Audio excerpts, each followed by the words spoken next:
وهذه هو الخطوره في المغرب اللي بينها الزوزافي. تعرفوا الزوزافي اش دار؟ بين عندنا قوه الدول، بين عندنا نيابه عامه في فاس ممكن دير الجريمه تما حداها والدنيا هاني. ولكن الا درت شي جريمه في الحسيمه وفي الناظور لا، المصلين عطلوا الصلاه في فاس هانيه، وزير الاوقاف هانيه، ولكن في الزوزافي ما خصوش. اذا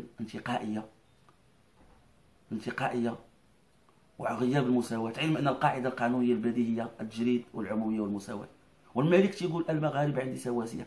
إذا اليوم طعنة جديدة للملك محمد السادس أن خطابه فؤاد والواقع في واد آخر.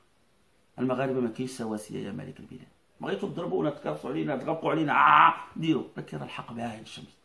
المغاربة ما مساوينش عندك الملك والكلير، عندك جوج فعل، ها فعل فاس ها فعل الحسيمة. هنا كاين القانون هنا ما كاينش قانون. اذا هذا غيمشي لحاجه هذا ما يمشيش، اذا هذا ما مساويش مع هذا. هي اللغه، ولكن نعندوا خطاب في التلفازه وما نطبقوش الواقع لا قيمه له. خاصنا نناقشوا بشجاعه مع الناس.